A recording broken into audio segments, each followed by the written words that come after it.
veía y ahora... Sí, decidí dejarme una barba más blanca, me pareció Sí, mejor. ¿verdad?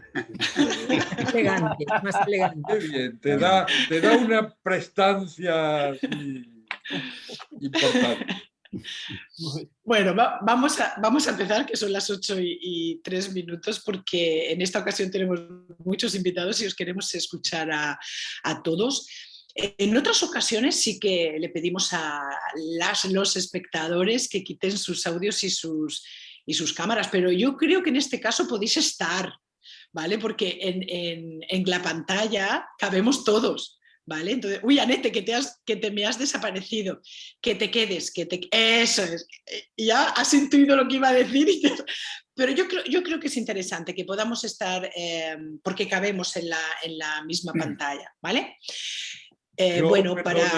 Perdona, Ana, tengo un problema, o mejor dicho, tengo dos problemas.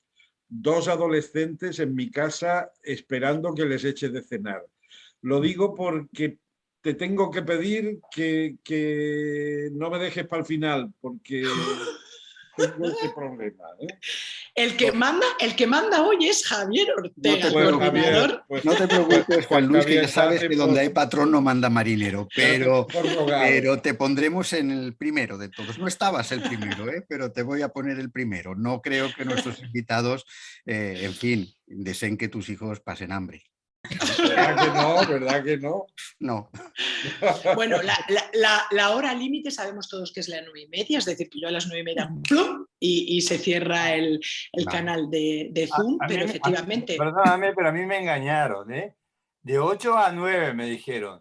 Vale. Sí, a mí también, yo os engañé porque yo también creía que era de 8 a 9. Claro, pero podemos ajustarnos y si hay posibilidad de un pequeño diálogo, pues lo hacemos, y si no se puede, pues no se puede. Lo que haga falta. Por lo tanto, acabo. Soy Ana Caparrós, como sabéis la mayoría, bueno, todos los que estáis en pantalla lo sabéis, lo digo por los compañeros y compañeras que nos están quizás viendo en Facebook. Soy la actual presidenta de FATF y bueno, pues en este foro de Escribe Terapia voy a tomar buena cuenta de las ideas que van a salir para animar a los jóvenes y no tan jóvenes terapeutas, bueno, a los que ya escriben artículos para que manden artículos a Mosaico, y a los que aún no lo hemos hecho, pues a ver si aprendemos cómo hacerlo. Entonces, el coordinador de este foro, no puede ser de otra manera, es Javier Ortega, nuestro director de Mosaico, y él es el que va a conversar con todos vosotros. Así que te paso la voz. Muchas gracias, Ana. Bueno, yo empezar diciendo que para mí es un placer estar rodeado de tantos amigos y tantas amigas tan generosas y tan generosos que han ofrecido y nos van a ofrecer su experiencia hoy, no en el hacer terapia, sino en el escribir sobre terapia, que es un tema pues muy interesante también. Decía Whitaker que tan importante como hacer terapia es pensar la terapia, ¿no? Y escribir es una forma de pensar.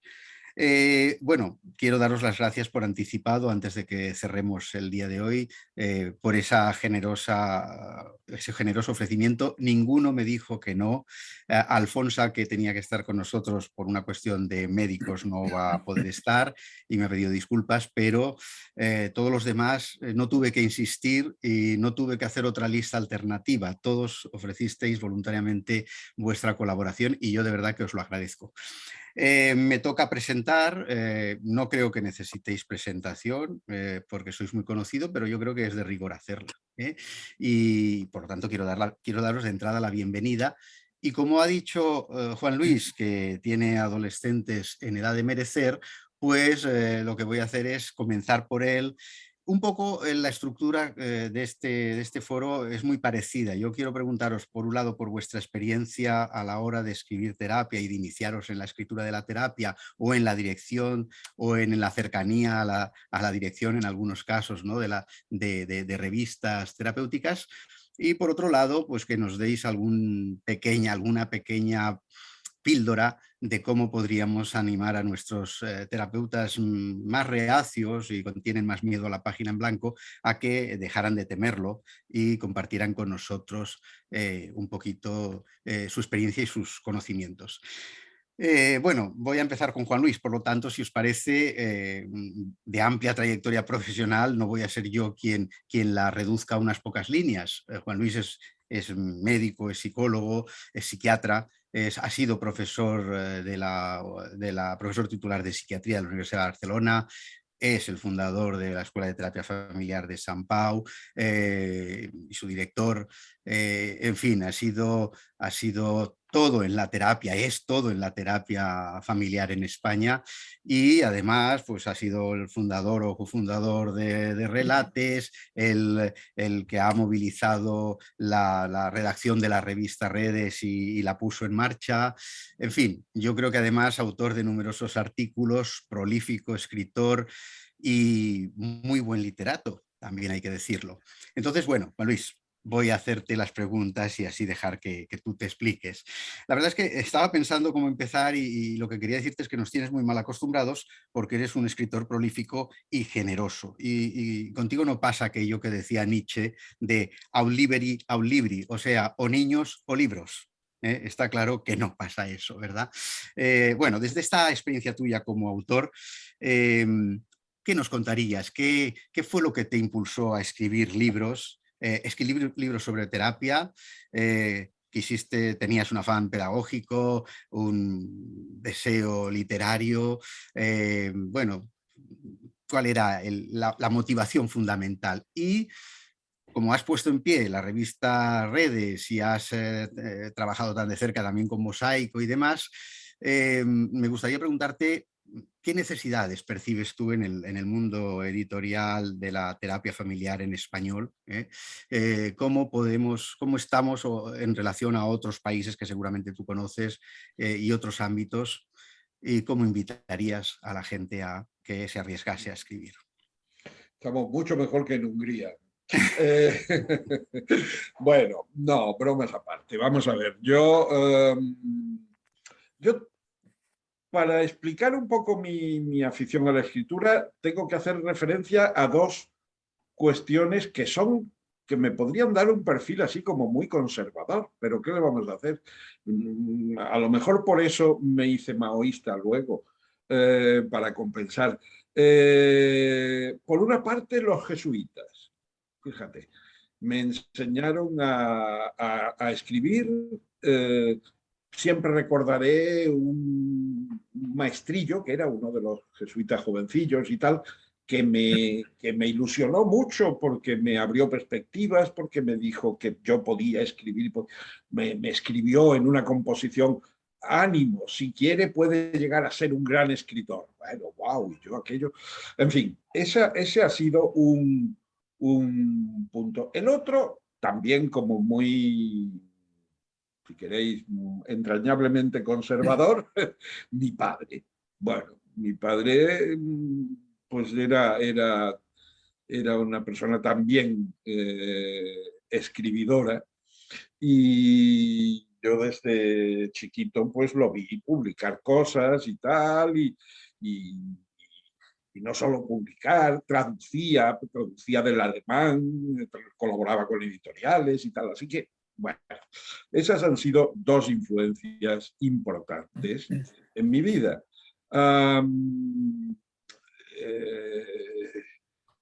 Luego, obviamente, pues me he tenido que desempeñar solito, y yo creo que, no sé, la segunda parte de tu pregunta respecto a cómo valoro la situación en España y tal, hombre, pues yo creo que somos, digamos, en lengua española, diré, no tanto en España, en lengua española, eh, tenemos un lugar, yo diría, privilegiado en el mundo, desde muy pronto hemos tenido traducciones que no había en francés, en italiano, en alemán, por ejemplo, de los clásicos de la terapia familiar. En fin, yo creo que fuimos la primera lengua donde se tradujo todo lo más importante. Y luego yo creo que también hemos seguido habiendo, digamos, escribidores prolíficos, pues que mejorando lo presente, porque aquí tenemos también algunos ejemplares, pues hay otros también. Marcelo Severio, por ejemplo, es otro súper prolífico que no está aquí, pero que, en fin, que publicamos, la verdad. Y creo que puestos a no acomplejarme, creo que publicamos cosas interesantes. Otra cosa es que desgraciadamente el mercado internacional, pues bueno, tiene, claro, el inglés es lo que es.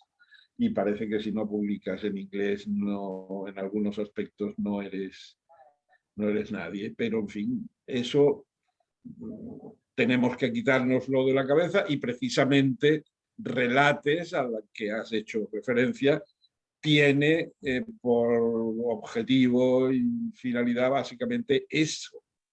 Es decir, no tener complejos con el inglés ni con digamos,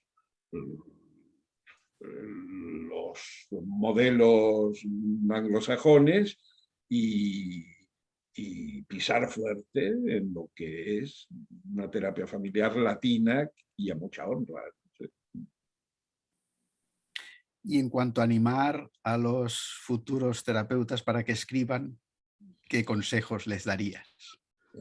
Sí, pues que todo es ponerse, que no muerden las páginas en blanco, si se puede decir todavía eso. Se puede decir metafóricamente, claro, porque lo que es realmente ya no hay páginas en blanco, ya hay otra cosa. No, sí, yo creo que hay un tema cultural de fondo. Desgraciadamente, la enseñanza en España, y yo sospecho que en la mayoría de países latinoamericanos también, no cuida digamos, el enseñar a escribir y el perderle el miedo a la escritura, ¿no? Cosa que, en cambio, la enseñanza francesa, esa es la ejemplar para mí, ¿no? Es decir, lo más importante para un estudiante de secundaria en Francia es el redactar bien. Y en Italia tampoco le van mucho a la zaga. Y en cambio aquí es una cosa que siempre se ha minusvalorado. Pero bueno, en fin, a pesar de eso, pues hay que perderle el miedo. Muy bien. Vamos a seguir y después a ver si es posible que haya un debate sobre lo que habéis dicho, pero gracias, Juan Luis, por la intervención. Si os parece, seguimos. Yo tenía un orden, pero era aleatorio totalmente. Voy a continuar con Norberto. Norberto, que es psiquiatra y terapeuta de familia y supervisor y docente, y que ha codirigido Mosaico con Alfonsa, y con quien yo tengo una deuda impagable porque sin conocerme confió en que podía dirigir Mosaico años cuando él era presidente de la Federación Española, y no sabía nada en absoluto de mí, ni siquiera me ponía, creo yo, cara, pero tuvo esa confianza y bueno, desde entonces nos hemos visto en estas lides, ¿verdad? Alguna vez ha llorado encima de mi hombro porque tratase bien a su hijo Mosaico, pero espero no haberte defraudado. Bueno, Norberto, ¿cómo fue tu experiencia de dirigir Mosaico y qué dificultades tuviste que afrontar en el día a día en la preparación de esa revista dirigida a los miembros de la Federación? ¿Tuviste algún modelo? ¿Cómo es codirigir? Porque eso es la única experiencia que ha habido en Mosaico, ha sido la vuestra. ¿Cómo fue todo eso? Y después también, ¿qué es lo que te ha impulsado a escribir? ¿Qué tú has escrito? ¿Tiene alguna ligazón con tu experiencia docente? ¿Y cómo animarías a los terapeutas jóvenes a que escriban? Muchas gracias, Javier. Muchas Me cosas. despido y perdonad, me despido. Juan Luis, hasta luego. Hasta luego. has hecho muchas cosas. Algunas, voy a darle un poquito de vuelta a lo que has dicho. En realidad, nosotros codirigimos Mosaico porque la historia para atrás nos pidió que dirigiéramos Mosaico. Atrás estaba Roberto Pereira, atrás no me acuerdo quiénes otros directores había. Me acuerdo que José Antonio Río fue el primero que empezó a intentar hacer un boletín de terapia familiar, etcétera, etcétera. Y entonces llegamos sustentado por la dirección anterior que claro, también depositó confianza en nosotros y nos impulsó a que fuéramos valientes, porque tampoco no tengo ninguna experiencia de dirigir ninguna revista anterior. Y en eso estábamos cuando, apoyándonos, como nos hemos apoyado toda la vida con Alfonso Rodríguez y yo llevamos, yo creo que somos los dos que llevamos más años juntos. Y yo con todas las mujeres que conozco, y llevamos 42 años juntos trabajando y creando, y etcétera, ¿no? Entonces eso también nos animó a coger Mosaico.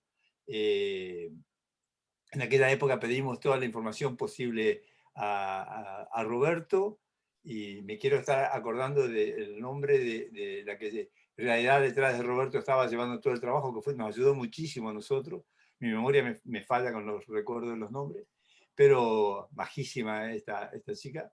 Era una mujer, y espero poder acordarme a lo largo del día, ¿no? Que sigamos charlando. Entonces, pues nada, la cogimos, le cambiamos la carátula porque teníamos ganas de... Era muy seria, el Mosaico antes era con fotos muy... Pusimos dibujos de niños, y así empezamos con Mosaico. El tema que encontramos, que yo calculo que estás encontrando también, no sé si lo sigues encontrando todavía, es el buscar que la gente publicara. O sea, la gente no... Es decir, empezábamos...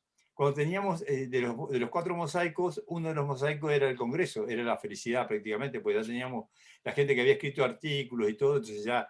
Pero lo otro era, un año antes, empezar a pedir, mira, vamos a hacer el monográfico sobre esto, nos interesaría tú, y así conseguíamos más o menos los artículos, y conseguíamos realmente poder llegar a editarlos con lo mejor posible.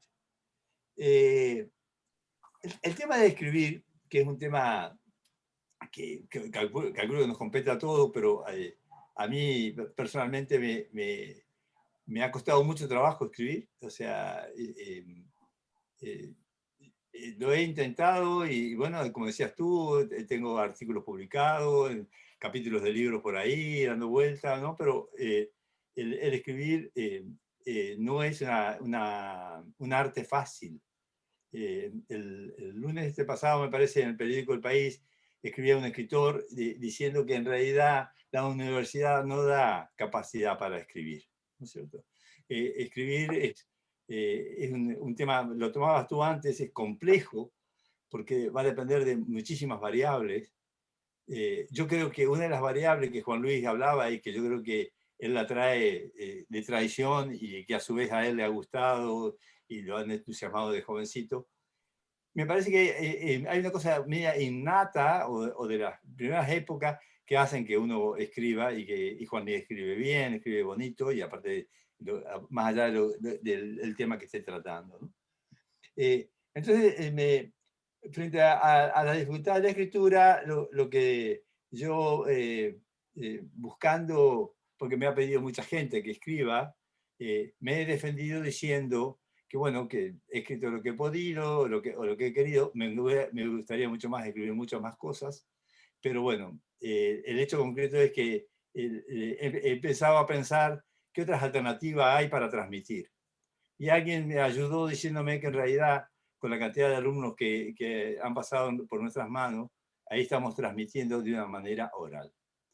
Entonces, leyendo a Sócrates, a raíz de que me han pedido que hable, que haga una reunión tipo socrática hablando de psicoterapia, leyendo a Sócrates, cuando se empezó a escribir, Sócrates denostó, junto con mucha gente, la escritura. La denostó porque defendía el diálogo. Entonces dijo que en realidad la escritura dejaba fijada la información y por lo tanto no permitía la interacción que enriquecía el diálogo, que permitía la corrección sobre la marcha, etcétera, etcétera.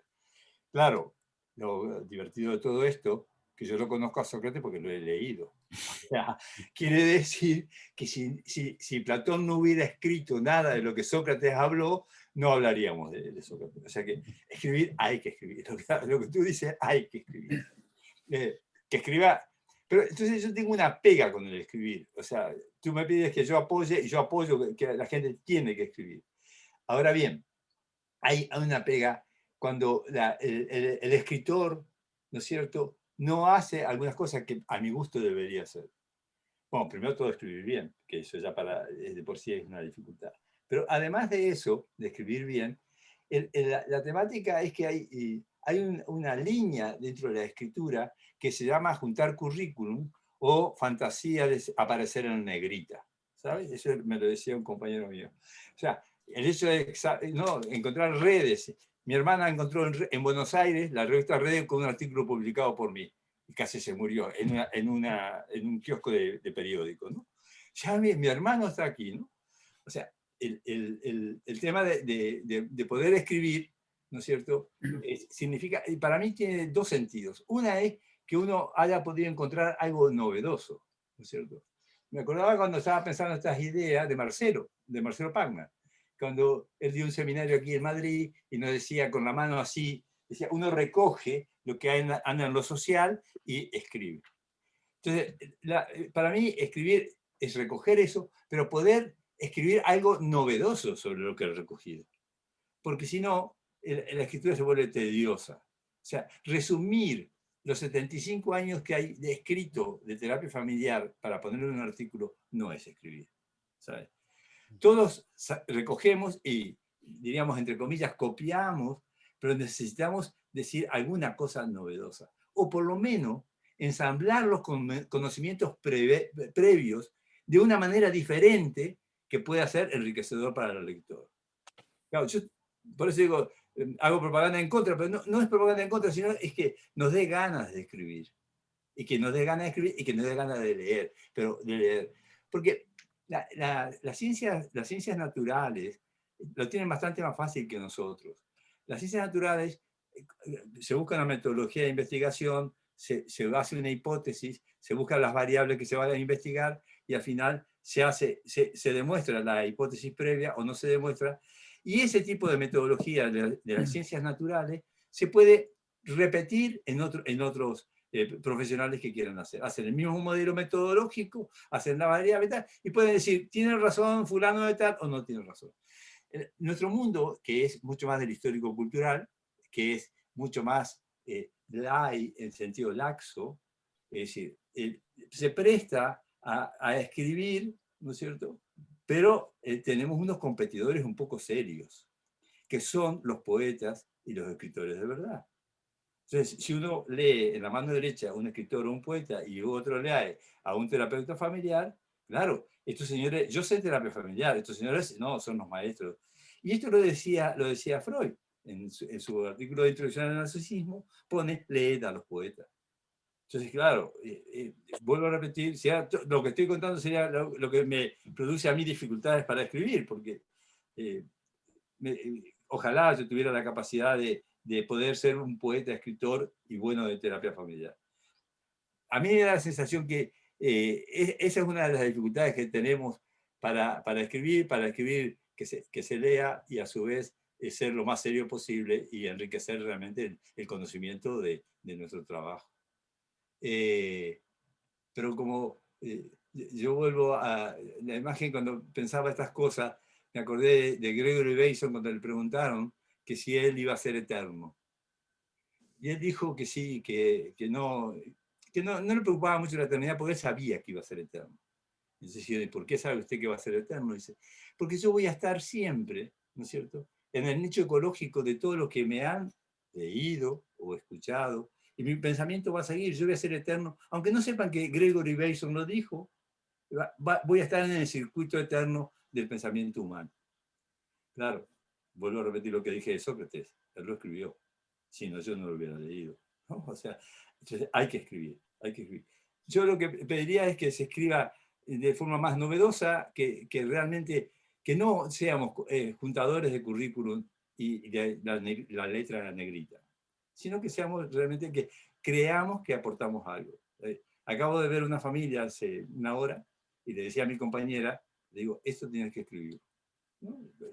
Porque en terapia familiar siempre se ha hablado mucho de la posibilidad de los cambios radicales inmediatos, los grandes maestros nos mostraban cómo hacer esos cambios, y cuando nosotros tropezamos con la realidad no es así. Es decir, en realidad los procesos de cambio psíquico son bastante lentos. Quizá no tan lentos como el psicoanálisis lo ha propuesto, pero que sí es necesario para poder cambiar la organización de la familia es bastante más fácil, cambiar el psiquismo humano es un poquito más complicado. Nada más. Muchas gracias, Norberto. Y, en fin, encantadora tu reflexión y muy poética también. No sé cómo no la escribes. Qué malo es. Bueno, Teresa... Voy a con un negro que me escriba. Teresa, te toca. Teresa es psicóloga, tampoco necesita presentación, todos la conocéis, es bióloga también, terapeuta familiar, supervisora, etcétera, etcétera. Ha sido presidenta de la Federación y ha sido presidenta de la Societat Catalana. Ha estado muy cerca siempre de Mosaico, muy cerca, muy próxima y muy apoyando el desarrollo siempre de la revista en los años en que fue presidenta de la Federación.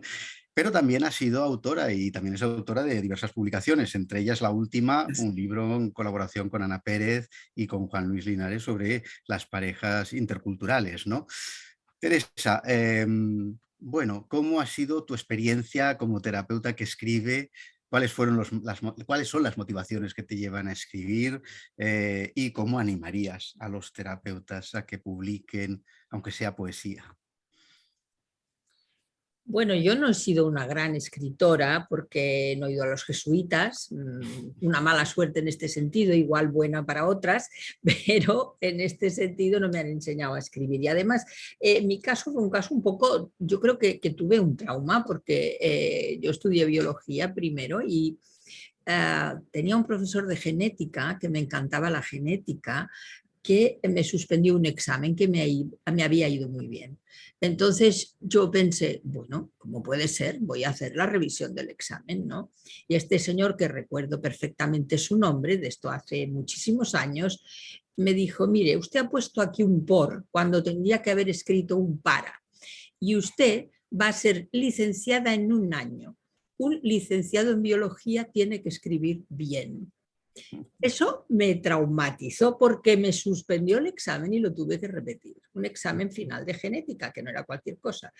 Eso quiere decir que me dejó que pensé, jamás voy a poder escribir porque no tengo esa habilidad, ¿no? Ese hombre me marcó absolutamente en este sentido. Tampoco he sido nunca una gran escritora, pero sí soy una gran lectora. Es decir, que para mí la lectura es algo que forma parte de mi vida cotidiana. Yo tengo siempre libros empezados, siempre tengo cosas empezadas, no necesariamente de terapia solo si me interesa, cosa que estoy totalmente de acuerdo con lo que ha comentado Norberto. Es difícil encontrar libros en los que realmente uno encuentre novedad, encuentre interés, encuentre literatura también, porque al final cuando leemos ciencia, porque al final nosotros también hacemos ciencia, no tiene por qué ser un tostón, ¿no? No tiene por qué ser un tostón. Y nosotros nos tenemos que alejar un poco cuando escribimos, desde mi opinión, de modelos médicos, de otro tipo de modelos donde la escritura es absolutamente imposible para algunos de los que nos gusta la poesía, nos gusta la novela y nos gustan otras cosas, ¿no? Es cierto que la escritura tiene que ver también con la publicación de nuestras investigaciones, es cierto, para mí son cosas que van muy unidas, ¿no?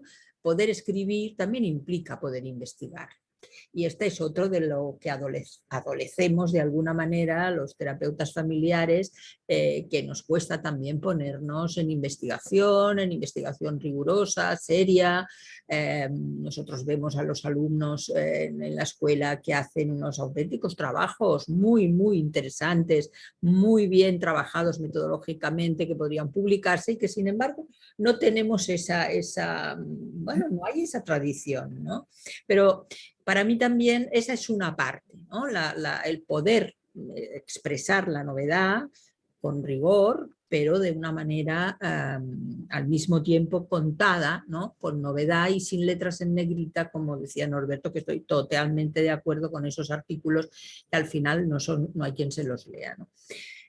Para mí, en lo que yo he escrito, sí que tengo un método, ¿no? Yo, como os decía, me gusta la lectura y por lo tanto me encantan las historias. Y como me gusta también mucho el cine, ¿no? Entonces, como me gustan las historias, yo empiezo por los casos. Para mí, escribir implica pensar, me considero una persona básicamente clínica, mucho más que investigadora, con lo cual para mí escribir implica pensar en casos, ¿no? Implica pensar en la experiencia clínica.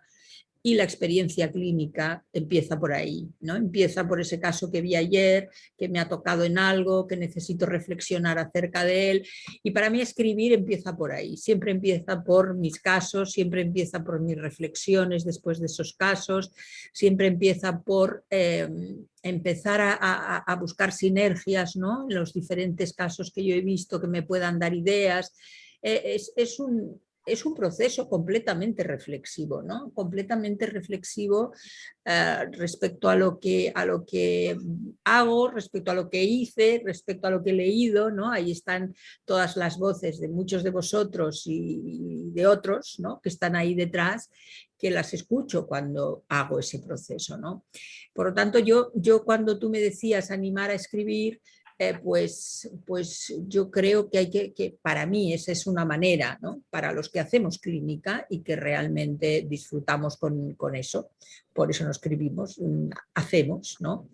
Yo creo que empezar a partir de los casos, creo que es una manera de poderse sumergir en las historias y poder empezar a reflexionar respecto a lo que hacemos, lo que hemos hecho, por qué lo hemos hecho, cómo, en qué momento, por qué en este caso ha funcionado, en el otro no, vamos a buscar, ¿no? Y ahí empezamos a generar ideas, ¿no? y a crear, a ser creativos, porque efectivamente la escritura, si no es creativa y no tiene una parte de novedad, pues efectivamente no tiene ningún sentido, ¿no?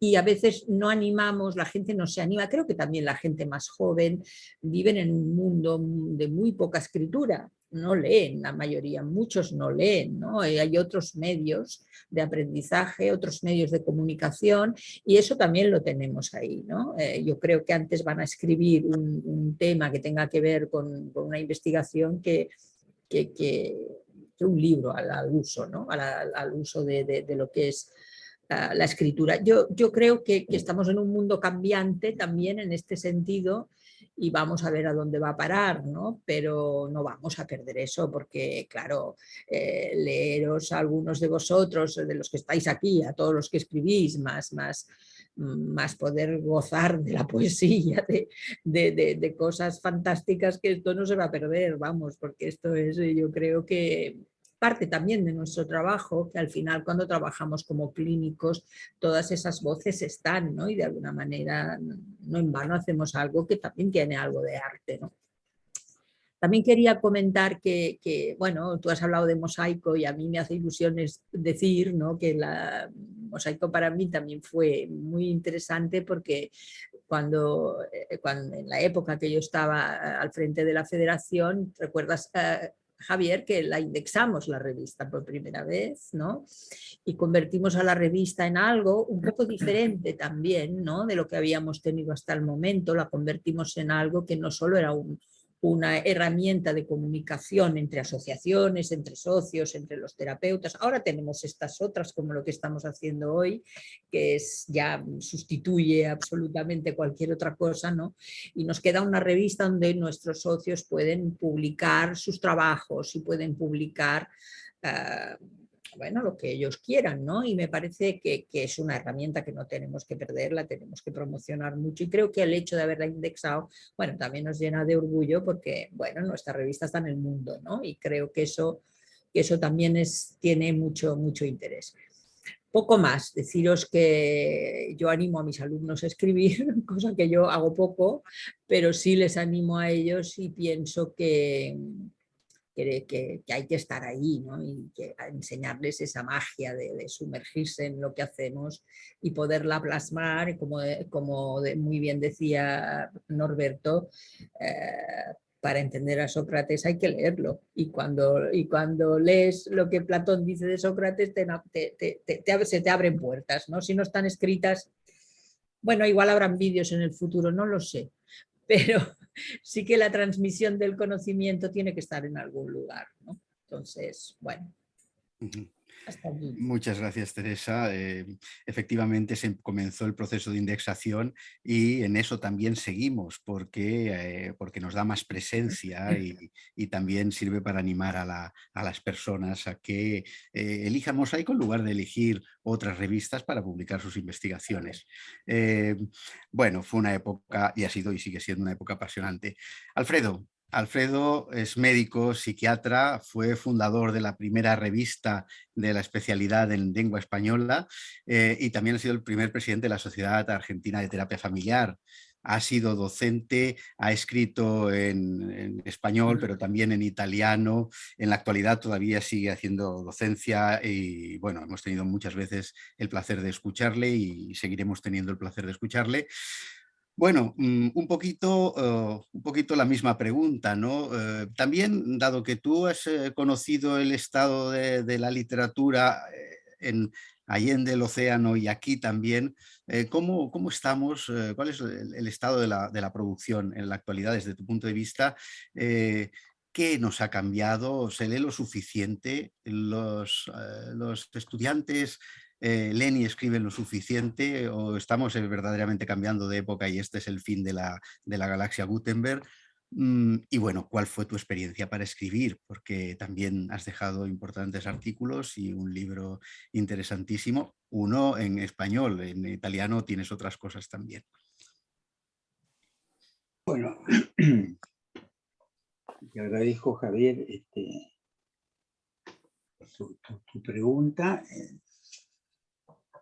Claro, tengo que hablar un poco de la experiencia fundante mía hace tantos años, ¿no? 45 años, con esa revista que para mí fue una necesidad muy importante, ¿no? Tenía ganas no solo yo de decir cosas, sino de ayudar a que las personas lo pudieran hacer. Y en ese sentido, contemporáneamente al ser presidente de la asociación, que en su momento tuvo 600 miembros, o sea, era importante darles también la posibilidad de que escribieran, ¿no? O sea que eso fue una tarea de promoción, porque en realidad me gustaba mucho la idea, tenía la pasión por lo que hacía y lógicamente no es simple, no es sencillo. Hay que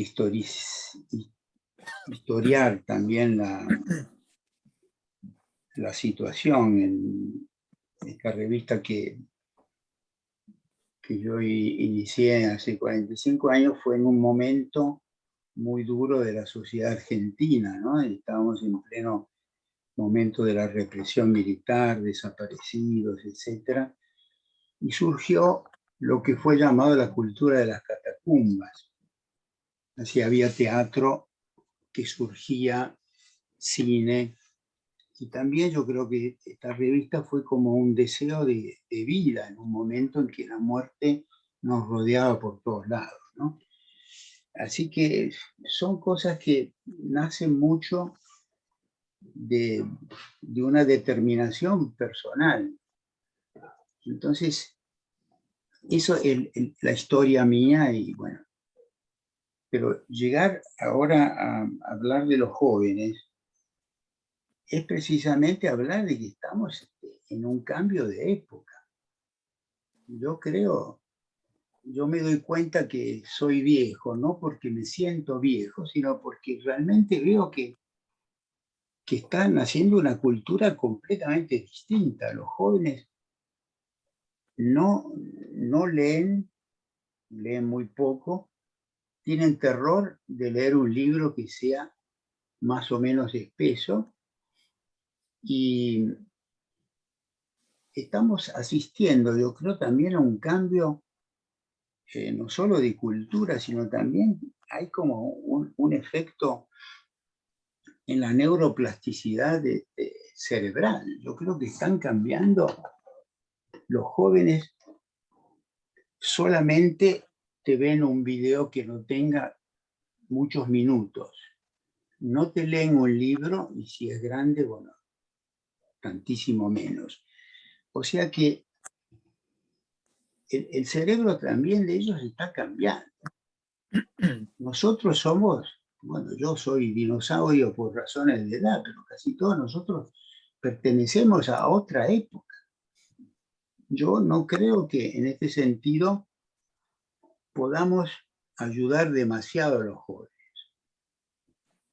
Yo recuerdo lo que decía Hemingway, el consejo a los jóvenes escritores, que decía, bueno, estén siempre enamorados, viajen mucho, vivan mucho y después escriban.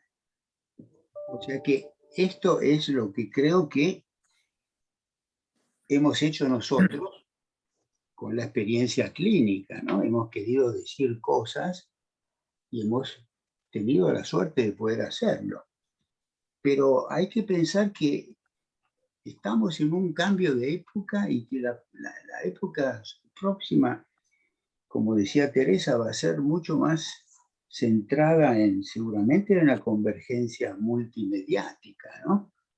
Que va a modificar el modo de expresarse de los jóvenes. Yo, no sé, tengo la idea de que ahora la proliferación de los sitios, por ejemplo, y toda la comunicación mediática, hace que nosotros seamos un poco ejemplo de una cultura, en cierto sentido, de modé. Ya pasó eso. Y a mí me cuesta mucho imaginar cómo será el futuro con los jóvenes. Por eso, estimularles, no lo sé, no sé cómo se hace. Porque creo que hay que estar muy cerca de ellos, desde luego. Hay que estimularlos a que digan algo.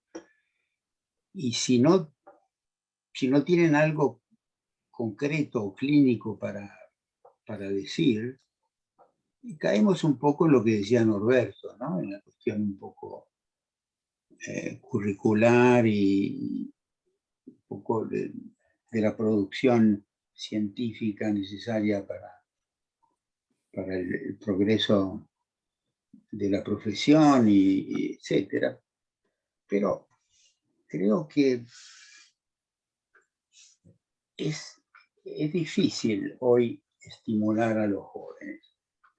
Yo no creo honestamente que tengan la misma experiencia que nosotros teníamos, de los mismos modelos que buscábamos, que giraban mucho más en torno a la escritura, y hoy creo que con el cambio de cultura probablemente tendremos que ir a una expresión, a un lenguaje distinto. Así que, ¿qué cosa decirle a los jóvenes? Eso, bueno, lo que decía Hemingway, yo podría decirles, trabajen mucho, vivan sus experiencias a fondo para después querer relatarlas y querer, en cierto sentido, dejar algo positivo que sirva, ¿no? Porque si no caemos en la aridez del publicar porque sí, que en realidad yo creo que hay que publicar hay que escribir con el corazón en la mano, porque si no, se convierte en algo muy árido. Hay que querer transmitir algo en lo que uno cree, en la pasión que uno tiene, clínicamente, después llevarla a la transmisión de la experiencia y querer, en cierto sentido, convencer a los demás de la bondad de una visión determinada o de una técnica determinada, etc. O sea, tener algo que decir y querer decirlo porque nuestro deseo es trascender siempre, quizá del modo mejor y menos con un narcisismo sano, digamos, pero todos queremos trascender y dar algo nuestro.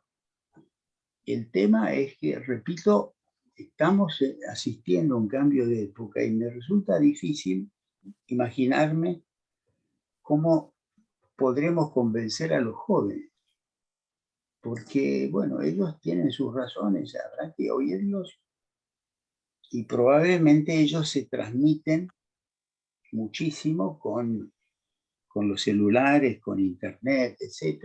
Tienen todo un lenguaje de comunicación que no era el nuestro en principio, ¿no? A mí me gustó siempre escribir y ya en la escuela primaria, etc. Y en el colegio fundé un diario, una revista del colegio. O sea, siempre tuve ganas de decir algo a través de la palabra escrita. Pero, repito, están cambiando las cosas. Y lo que yo creo que por este proceso de neuroplasticidad cerebral está cambiando también un poco los cerebros de los jóvenes. ¿Por qué? Porque, bueno, leen poco, ven cosas, muchas, pero muy, muy cortas. Y bueno, sabemos que hay una neuroplasticidad cerebral y que probablemente esté condicionando el cerebro de los jóvenes muy distinto de los nuestros, de los que somos más viejos, ¿no? Así que, bueno, en principio son cosas que te digo así espontáneamente lo que voy pensando, pero me gustaría también oírte, Javier, y a todos los demás, ¿no? O sea, hacer una conversación.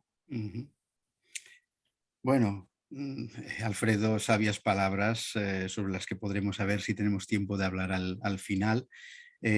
Muchas gracias, Carmen Casas.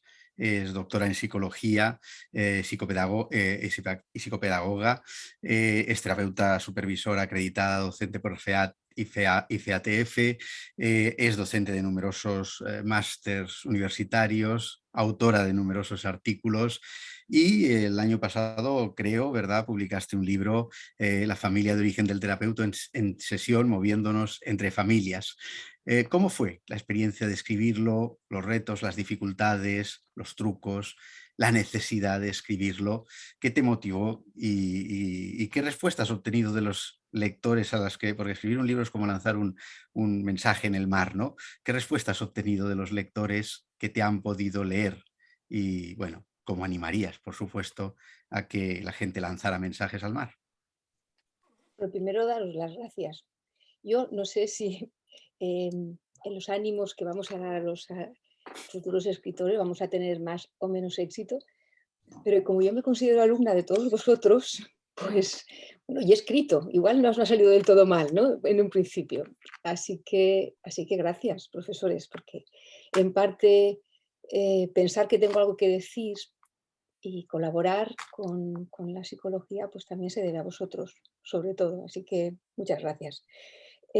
Yo no soy una escritora de verdad, yo soy trabajadora y me gusta la clínica y de ahí viene el libro, de ahí viene el libro. Me ha gustado la palabra pasión porque yo tengo preparado un guión, no me salen las palabras tan fluidas. Y lo primero que tengo escrito es pasión. Lo que me llevó a escribir un libro sobre la familia de origen tiene que ver con la pasión del trabajo, de cómo mi compañera Beatriz Pérez Manglano y yo trabajábamos con las familias de origen dentro de lo que es la formación de terapia familiar sistémica en fase 2 con Nanete, creo, o la Nanete, y de ahí surge la necesidad de poder compartir. La idea es que fuera útil, que fuera un instrumento que los profesionales pudieran utilizar, que pudiera provocar reflexiones. Es un libro que sí, bueno, Alfredo, si tienes razón, y creo que la tienes, y los profesionales de ahora, lo de la reflexión la llevan por otro lado, pues igual este libro les va a plantear qué pensar, ¿no? Y también otra de las ideas, o lo que me llevó a escribir, es ser leal a un proyecto, que lo práctico, que lo que hacíamos pudiera transmitirse, pudiera estar escrito, porque yo también creo en lo oral y creo que un libro no va a suplir a una interacción. Y esa es una de las dificultades que también quiero nombrar, porque me lo preguntas y creo que es importante señalarlo, pero poder provocar reflexiones, poder hacer que uno lea y relea libros y vuelva sobre la página que se ha quedado, creo que es una opción, una oportunidad muy chula que solamente las páginas puede ofrecer, ¿no? ¿Cuáles son los retos, ¿no? Me preguntabas por retos y dificultades. Bueno, uno de los primeros retos es ¿cómo hago yo para escribir un libro sobre la familia de origen cuando ya hay autores súper reconocidos a los que admiro que ya han escrito sobre la familia de origen? Y dices, venga, vamos para allá. Pues porque una tiene, ¿no? Pues esto es una cosa de arriesgarse y de ser valientes, como también habéis comentado antes, y allí que fui. Pues a lo mejor puedo aportar una perspectiva algo diferente, o igual puedo tener una experiencia o experiencias que puedo compartir, y desde ahí sale el arranque, ¿no? ¿Y qué hago? Bueno, pues uno de los retos más chulos y que quizás sea el argumento para empujar a los terapeutas noveles como yo, es que, bueno, vamos a ver qué pasa con el psicodrama y el trauma y la neurología y el apego que está en auge, y el psicoanálisis relacional. Y por qué no esto no puede figurar en las páginas, ¿no? Sobre una familia de origen. Y eso fue uno de mis mayores retos, cómo poder unir y hacer que los diferentes ejercicios o la parte práctica tuviera su referente teórico y viceversa, ¿no? Y esto es uno de los retos que me propuse y que creo que más o menos ha ido consiguiéndose.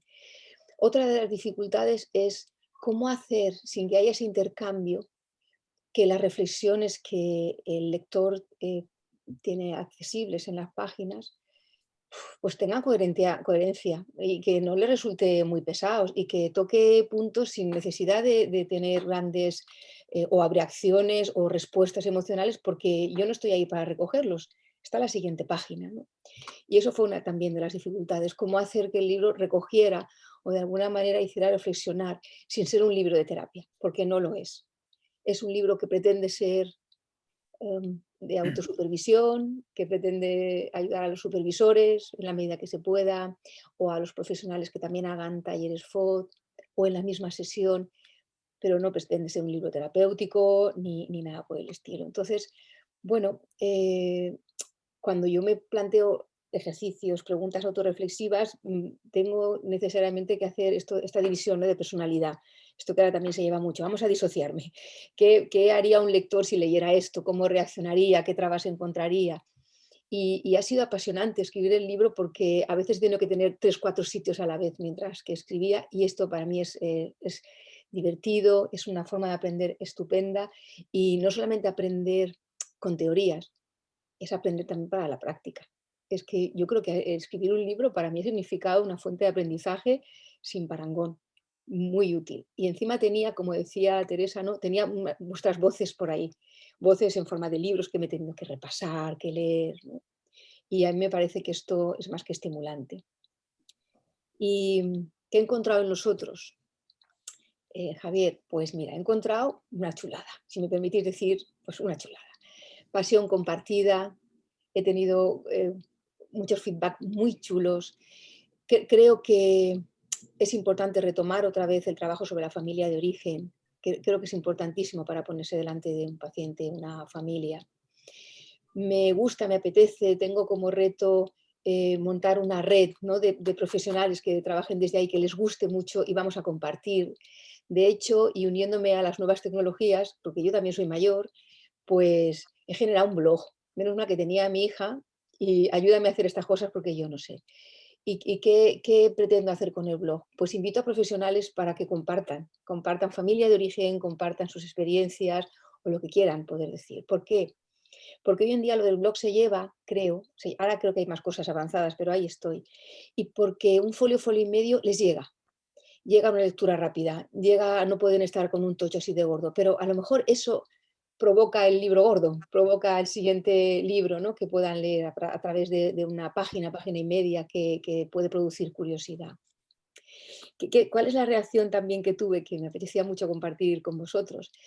Pues en algunas presentaciones del libro he hablado sobre la familia formativa, cuál es nuestra familia de origen en la formación y cómo vuestras voces salen a la orden del día y más, y cómo este ejercicio ha llamado muchísimo la atención de cómo volver a releer y a leer todos nuestros clásicos, nuestros pesos pesados, nuestros maestros, para poder seguir aprendiendo. Y yo creo que esa es la base. Y ha sido un ejercicio que ha llamado mucho la atención y me parece que es chulo, ¿no?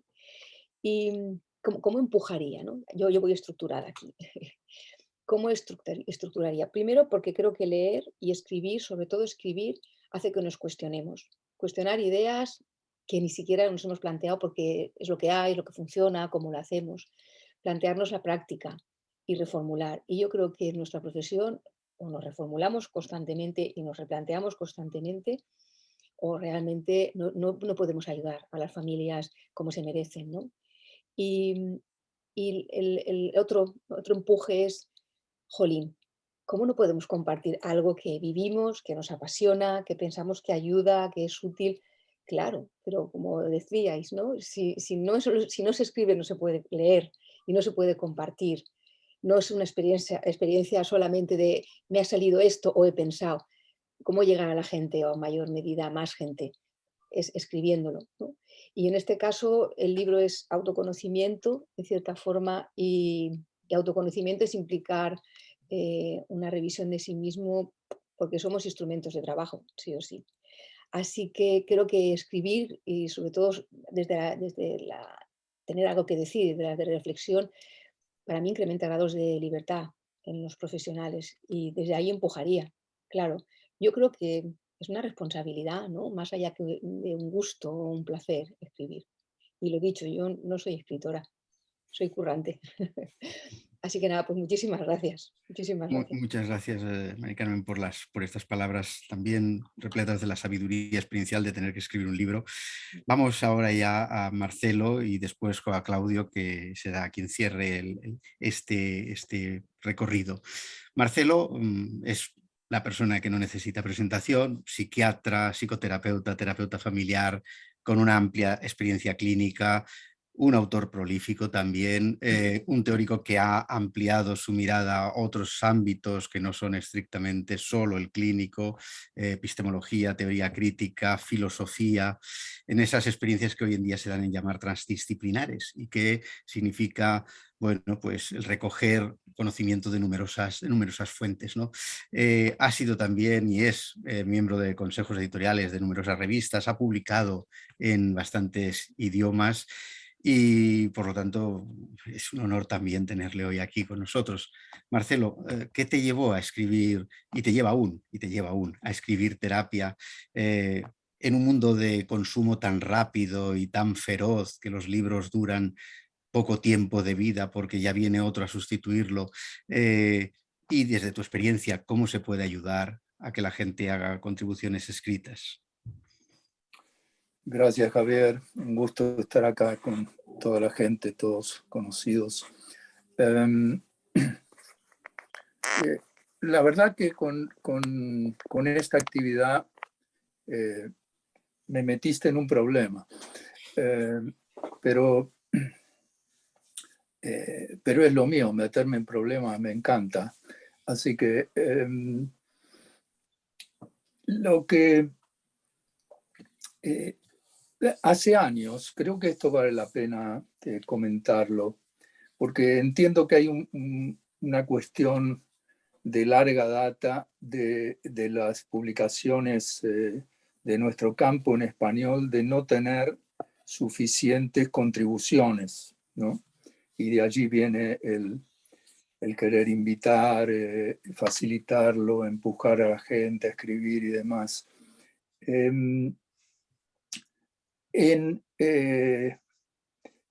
Hace años que hago diferente tipo de cosas para Family Process, que es una revista antigua del campo.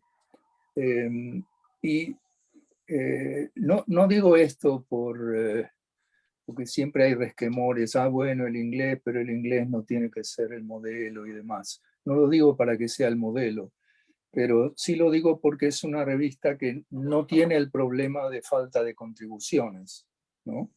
Entonces es interesante ver cómo y reflexionar cómo es que eso sucedió. Porque lo que pasa es que tiene tantas contribuciones que eso necesariamente sube el nivel de la revista, ¿no? Y lo contrario también pasa, cuando no hay suficientes contribuciones, insensiblemente eso va bajando el umbral, ¿no? Porque, bueno, uno quiere tener una revista de un cierto número de páginas y entonces se van aceptando cosas que por ahí en otro momento no se aceptarían, aparecen todas esas cuestiones, ¿no? Family Process publica un 17% de las contribuciones que recibe. Es decir, hay un montón de contribuciones que serían publicables y que de hecho pasa al contrario, no se publican porque no hay suficiente espacio o habría que esperar mucho porque hay como una lista de espera de cosas que fueron aceptadas y la gente a veces con razón no quiere, si escribió algo, esperar 3 años o 4 años para verlo publicado, entonces se va para algún otro sitio, ¿no? Ahora, ¿cómo es que hay tantas contribuciones? Bueno, primero, es una publicación muy antigua.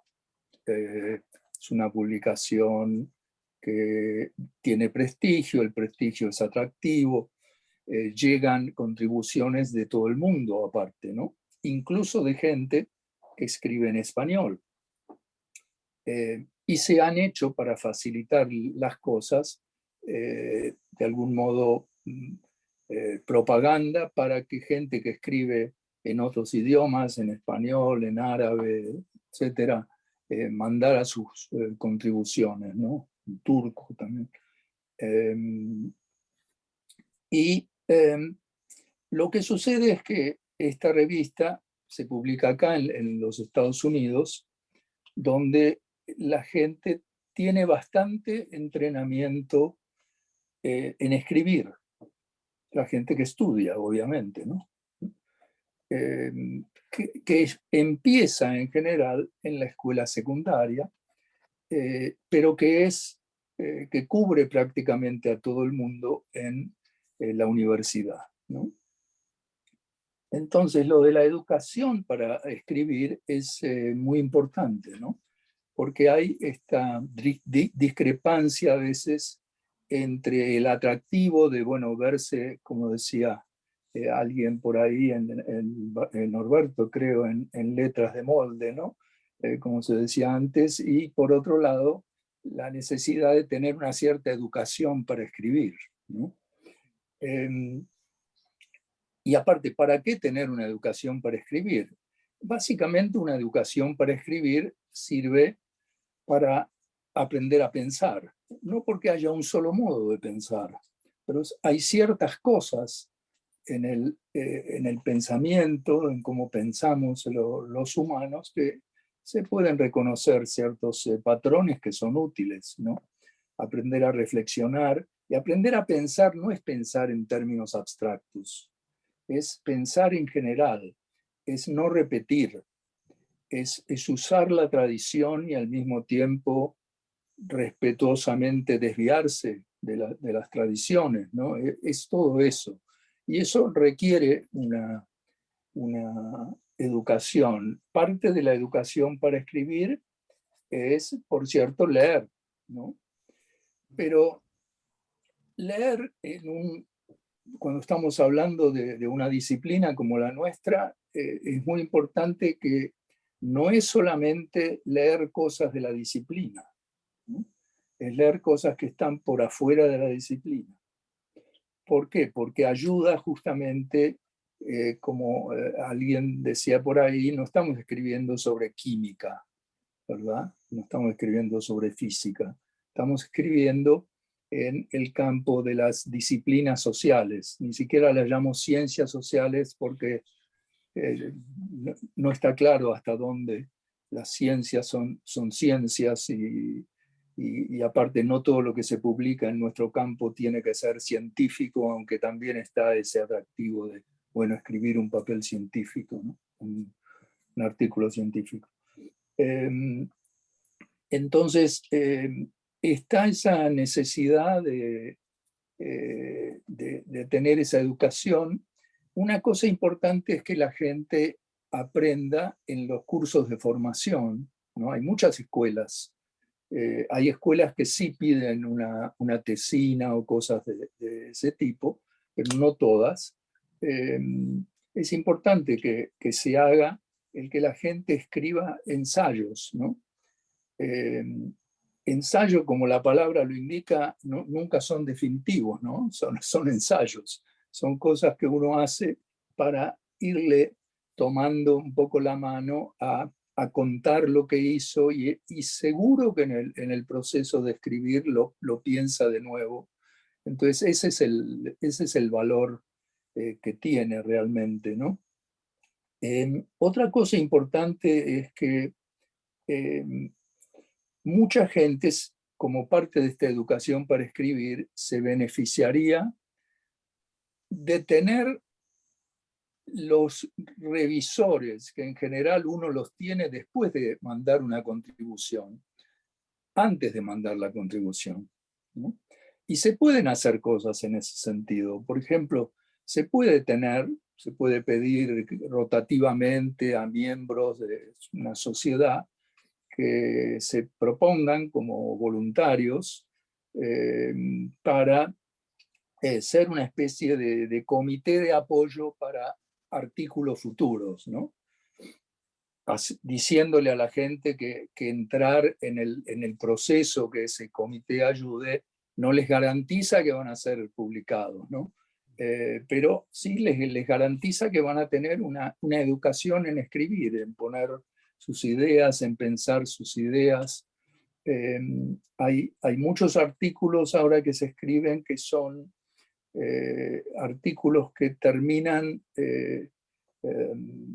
reafirmando cosas que ya se han dicho, pero porque hay el equívoco que tiene mucha gente de que lo único que a uno le puede dar alguna visibilidad en un campo es tener la rúbrica de ser parte de una cierta escuela. Esto no tendría por qué ser así tampoco, ¿no? Es parte de una educación para la libertad a la que se refería Carmen, que eso no sea así justamente, ¿no?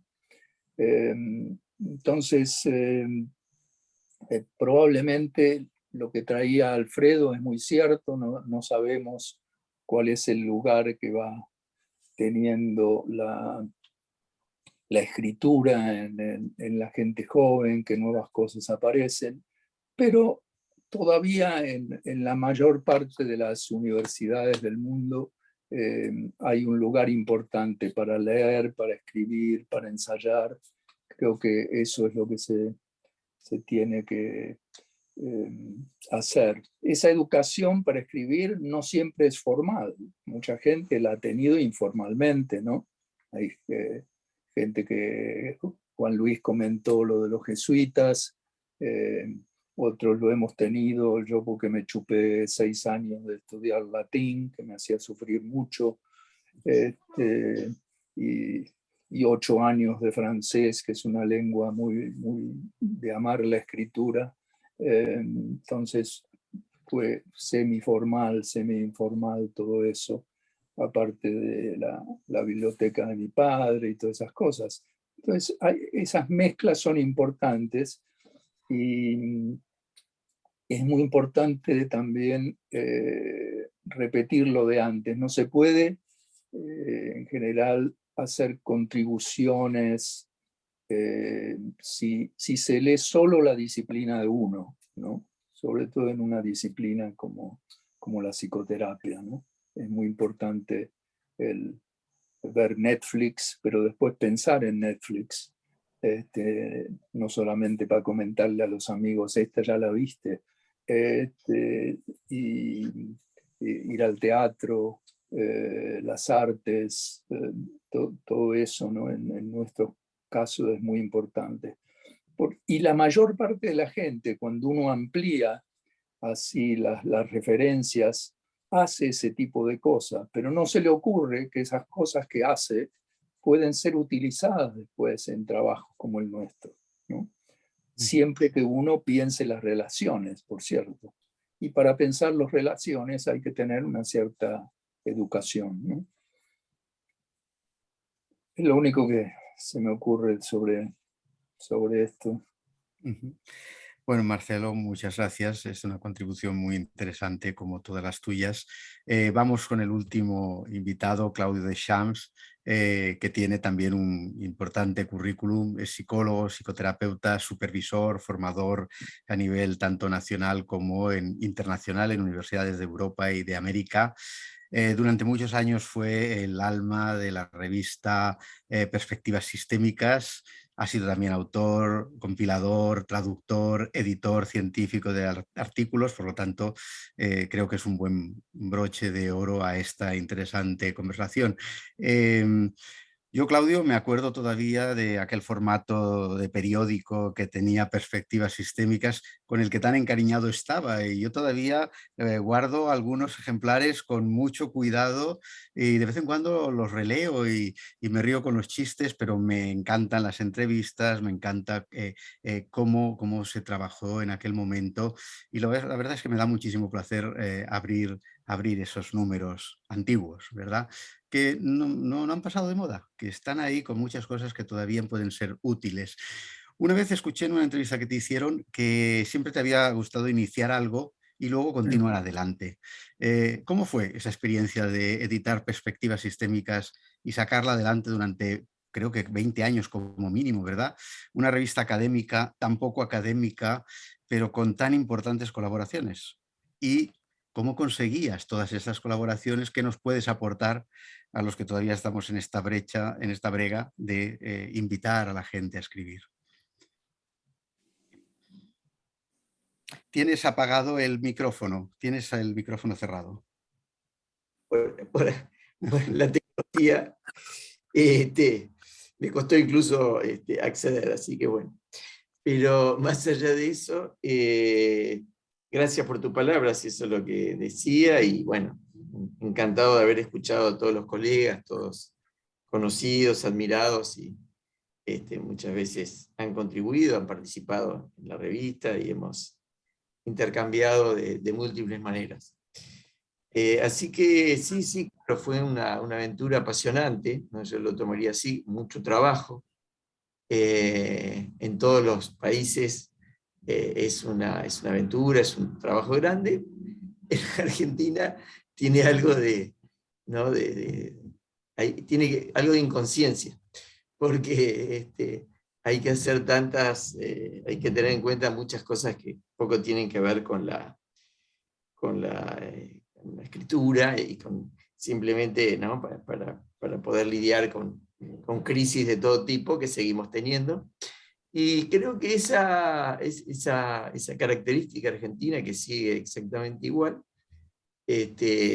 también lleva a que uno todo lo que haga es como un desafío. Entonces, lo primero te diría que eso, ¿no? Que era muy desafiante por ese lado, era muy desafiante porque toda la literatura, todo lo que se escribía era a partir del psicoanálisis. En Argentina era así. Entonces era también a partir de mis formadores, a partir de mis primeras lecturas, y enseguida bastante rápidamente fui docente. Entonces todo eso me dio ganas de poder expresar esta diferencia que plantea el paradigma sistémico, la práctica sistémica, y entonces todo eso me fue animando, ¿no? Y me fui animando también quizá por estilo personal, seguramente por estilo personal. Había muchos maestros reconocidos, entre ellos, por supuesto, Canevaro, que Alfredo me inspiró también con su propia publicación, ¿no? Y la revista de la Sistémica, la revista de la Asociación Sistémica, todo eso. Una gaceta que me pidió mi gran formadora, Silvia Sufán, del Centro de Terapias Breves. Armar la gaceta, vos que escribís, eso de vos que escribís, ¿no? Y eso de escribir, sí, claro, lo tuve siempre, los talleres literarios, tomo mucho también lo que dijeron casi todos, ¿no?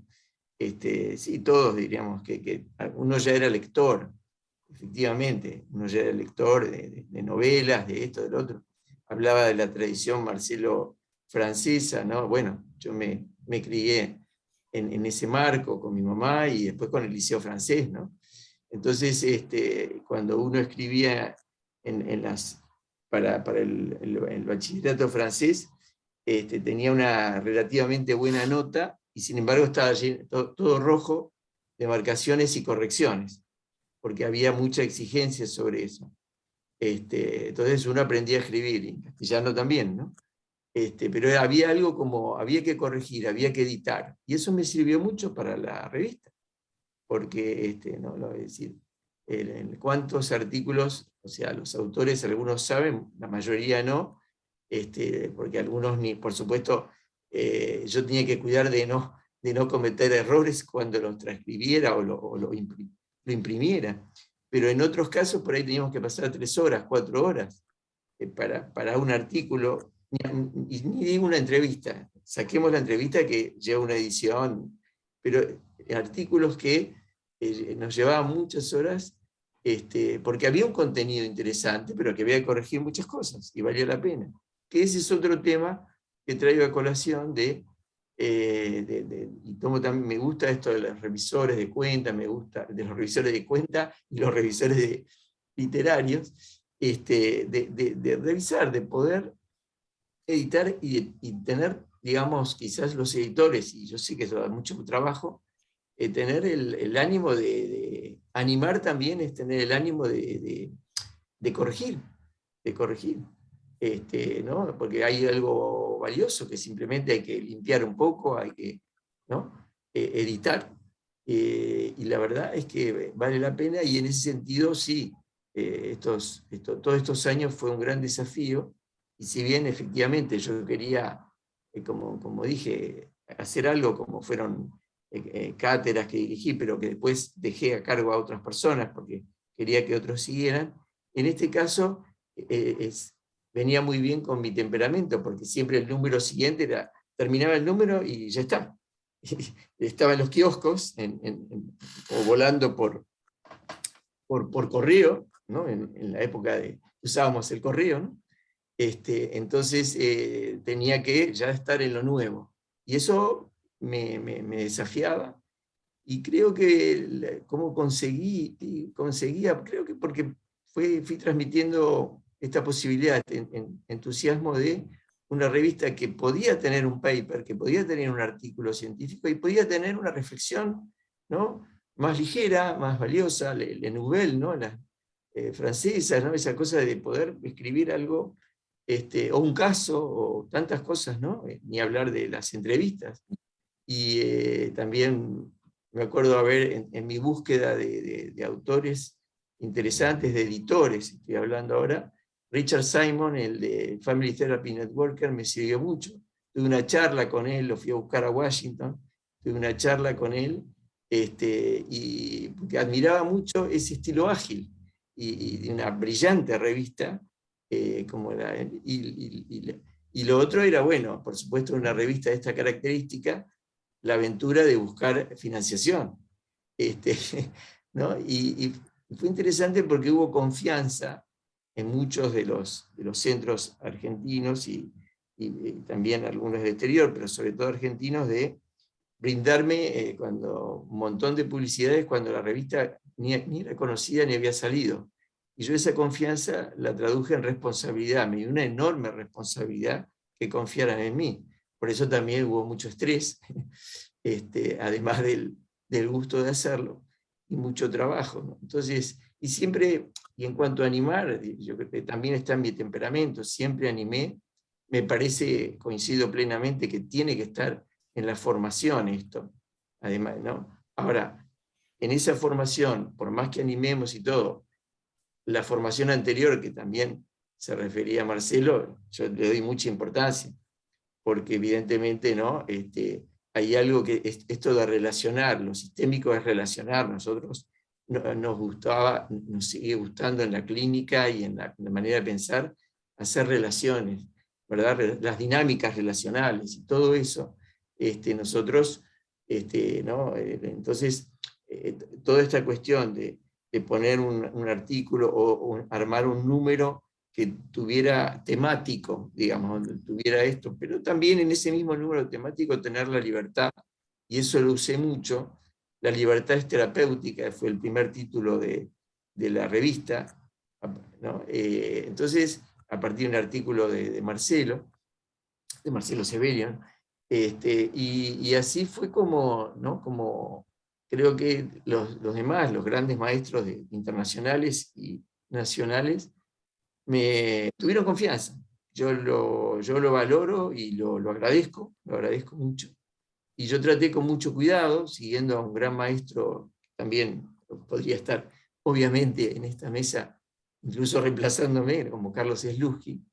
Entonces, él me animó mucho y uno de los primeros consejos fue que siempre estuviera lo mejor redactada posible, además del rigor científico, además de eso, ¿no? Creo que uno puede animar, y yo creo que hay muchos que animamos a los jóvenes, y por eso ahora está inactiva, pero durante muchos años sigue con Red Sistémica, que ahora hay un joven psicólogo que se formó conmigo, y que lo conozco de antes que fuera psicólogo, que quiere armar algo más moderno, más actual, y capaz que lo hago con él, pero más allá de esto, hay jóvenes que leen, jóvenes formados, por eso, digamos, es cierto, uno dice los jóvenes no leen, pero hay muchos de nuestra profesión que sí leen y sí escriben. Entonces hay que darles por ahí el espacio. Y he visto de los dos, para hacer un pequeño comentario, ¿no? Como crítico, mucha gente que anima, muchos formadores, y otros que se ponen un poquito como autoritarios, un poquito como se olvidan que también aprendieron, ¿no? Alguna vez. Y los primeros artículos, por lo menos a mí y a todos, nos ayudaron, ¿no? Y por último, como editor también me gustó mucho y me sigue gustando, ¿no? Animar y homenajear. Entonces también usé y escribí muchas veces, y los editoriales míos tenían que ver con eso, en el fondo con homenajear a otros y expandir una idea y una práctica que sigo pensando que es de las mejores, ¿no? Y esas ganas también de que otros sepan que lo que hacemos es valioso y vale la pena expandirlo, difundirlo, de todas formas posibles. Así que bueno, no quiero extenderme en el tiempo, pero agradezco mucho este espacio, Javier, la invitación, Ana, y a todos, y fue un placer escuchar las que pude escuchar. Muchas gracias, Claudio, por tus palabras también.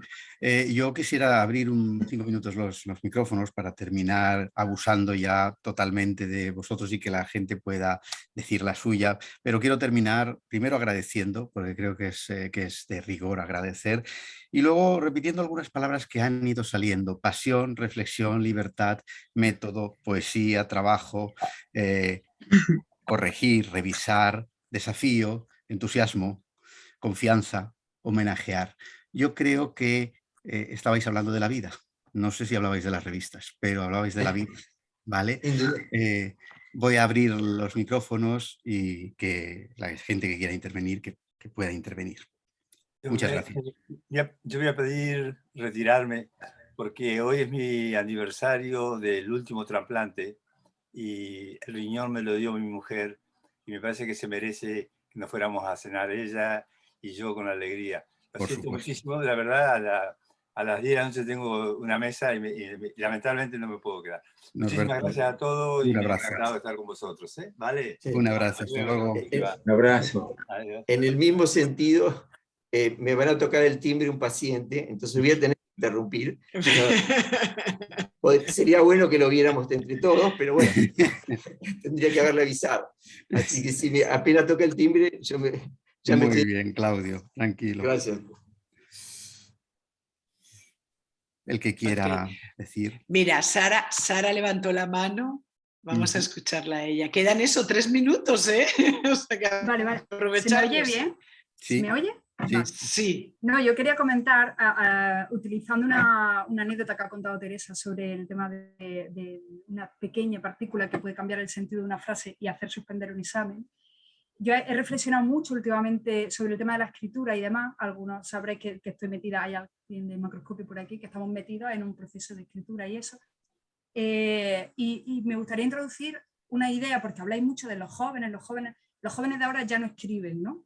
Y yo querría traer una reflexión. Los jóvenes de ahora todavía no escriben y me gustaría devolveros la pregunta. ¿Cuántos de vosotros, que sois lo más top, habíais publicado antes de los 35 o 40 años? Porque los que os venimos siguiendo, es raro ver a un referente que haya publicado desde sus primeros años de carrera.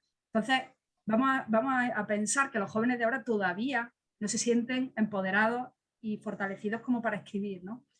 Y un poco en base a esa idea, ¿no? Es donde surgió el proyecto de libro que tenemos entre manos, ¿no? Que voy a hacer una clásica de enseñarlo, aunque todavía no está publicado, pero va de eso precisamente, va de nuestras conversaciones en las que decíamos, es que nadie escribe de sus errores, es que nadie escribe de las cosas que se le tuercen en terapia, de las cosas que son inesperadas, que le descolocan a uno en la sala de terapia, y todo eso, por mucho que os leamos, y tengo el honor de poder dirigirme a personas que llevo leyendo muchos años, ¿no? Y no soy yo que me considere joven, ¿no? Pero creo que puedo hablar como representación de una generación, quizá yo estoy ahí como en la bisagra, de que aún leyendo mucho no nos sentimos identificadas como para ponernos a escribir nosotras, ¿no? Sobre lo que se nos da bien en terapia. Así que pensamos, ¿y por qué no escribimos sobre lo que se nos da mal en terapia, ¿no? Como cuando las sesiones se nos van del tiempo o como cuando nos caen mal algunos consultantes, o este tipo de cosas que tampoco hemos leído en vuestros libros, ¿no?